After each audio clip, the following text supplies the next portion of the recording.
जे आहेत यांचा मृत्यू झाल्याची शक्यता इथे वर्तवली जाते। 4 मृत्यू झाल्याचं सांगितलं जाते। कशा रीतीने बचाव कार्य सुरू आहे नक्कीच आतमध्ये पण जर पाहिलं तर इथं बचाव कार्य सुरू आहे आणि मोठ्या प्रमाणामध्ये सुवर्ण आतमध्ये इथं बाजूची कंपनी जी आहे त्या कंपनीमध्ये आपण जाण्याचा प्रयत्न करूया, कारण का या सगळ्या साहेब काय इथून लोकांना काय रिकव्हर केलं गेलंय? ठीक आहे, मला माहित नाही। सीएफओ साहेब आहेत। सीएफओ साहेब आतमध्ये नक्कीच एकंदर साधारणपणे किती लोक इथे आहेत किंवा किती लोक जखमी झालेत, किती जणांचे मृत्यू काढलेत, या सगळ्या गोष्टी ज्या आहेत या आपण जाणून घेण्याचा प्रयत्न करूयात। काही पोलीस अधिकारी इथे आहेत, सरकारी कर्मचारी आहेत, आपण त्यांचे जाणून घेण्याचा प्रयत्न। सीएफओ साहेब इथे आतमध्ये आहेत। आता नुकतंच त्यांनी सांगितलं की त्यांना किती ही बघा, ही बाजूची कंपनी आहे, जवळपास पूर्ण कंपनी कोलॅप्स झालेली आहे। इथं आपण जर पाहिलं तर बाबडसाहेब कशा रीतीनं बचाव कार्य सुरू आहे? चालू आहे, भरपूर अँब्युलन्स वगैरे आलेले आहेत तिकडनं, फायर ब्रिगेडच्या गाड्या आहेत, बऱ्यापैकी आग आटोक्यात आलेली आहे, बाकीचं काम चालू आहे। काही लोकांना काढलं गेले बाहेर? 3 लोकांना काढले गेले, मग ते जखमी होते, मृत होते ते नाही सांगू शकत। नक्की 3 लोकांना इथून बाहेर काढलं गेलं आणि 3 लोक जे आहेत ते जखमी आहेत का मृत आहेत हे अजून स्पष्ट समजलं नाही। मेरा भाई इसमें रह गया। कोण कोण? राकेश राजपूत, इसमें मेरा भाई काम करता था और 4 जन से वो निकल गए, मेरा भाई रह गया पीछे।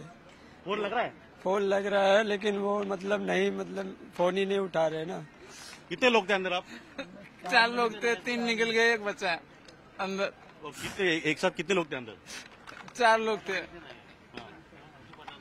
अभी मेरा भाई रह गया, उसमें कैसे करें? नक्की आता हे नातेवाईक आहेत त्यांचे आतमध्ये काही लोक अडकल्याची भीती आहे। जवळपासच्या कंपनीत ते काम करत होते, त्यांना जेव्हा घटना कळली काय घडली तेव्हा नेमके ते इथे आलेले आहेत आणि इथं पूर्णतः कार्य जे आहे ते बचाव कार्य जे सुरू आहे। फोमिंग इथं आपल्याला करताना दिसत आहे की फोमिंगमुळे लवकरात लवकर आग जी आहे ती आटोक्यात येते, कारण का फोमिंग केल्यानंतर केमिकल जे आहे ते पुढे भडकत नाही किंवा केमिकलमुळे पुन्हा आग वाढत नाही। इथं जर पाहिलं आपण तर बॉयलर दिसत आहेत, आपले विजय आहेत रमेश भट यांना आपण सांगूयात कशा रीतीने हे सगळे बघा इथं पुढे इथं मोठा खड्डा पडलेला आहे आणि इथं स्फोट झाल्याची शक्यता आहे किंवा बाजूला इथं आग लागली तिथे अजूनही काही केमिकल असल्याची शक्यता आहे। इथं काही पोलीस कर्मचारी आहेत आणि काही सीएफओ आहेत, आपण सीएफओ ने विचारायचा प्रयत्न करूयात की कशा रीतीनं मोठे साहेब काय आतमध्ये इथे कशा रीतीने बचाव करते? फायर फायटिंगचा यांचं काम चालू आहे आणि आपण थोडं वेळ देऊया। अशा रीतीने इथं बचाव कार्य सुरू आहे।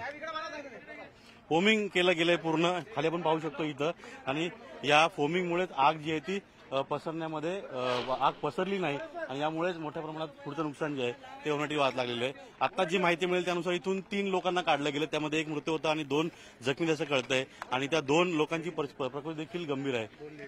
2 लेडीज होते, 1 पुरुष आणि 2 लेडीज होते ज्यांना इथून काढलं गेलेलं आहे। सीएफओ साहेब पण इथे आहेत, केडीएमसीचे बचाव कार्याच्या टीम जे आहेत त्या यायला इथे वेळ लागतोय आणि कोणाचा त्यांनी आता त्यांची आपण घेतली प्रतिक्रिया। आता इथून पुढे आपण सुवर्ण पूर्ण पाहू शकतो बघा, इथे आता फोमिंग करण्याचं काम सुरू आहे।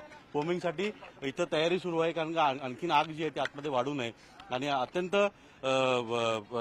जीव धोक्यात घालून हे सगळे अग्निशमन दलाचे जवान जे आहेत ते काम करतायत, कारण का इथे अजूनही स्फोटाचे छोटे मोठे आवाज जे आहेत ते येत आहेत आणि या परिस्थितीमध्ये धुराचे लोट असताना इथं कशा रीतीनं काम करणं हे अत्यंत जिक्रीचं आहे। त्यामुळे इथं मोठ्या प्रमाणात केमिकलचा वास देखील येऊ लागलेला आहे आणि त्यातूनच पुढे कशा रीतीनं इथं काम सुरू आहे ते देखील आपण पाहू शकतो। इथे मी रमेश भटला सांगतो, इथे बघा, इथं पुढे एक मोठा खड्डा दिसतोय आणि त्या खड्ड्यामध्ये तिथं स्फोट झाला असावा अशी शक्यता वर्तवली जाते, कारण का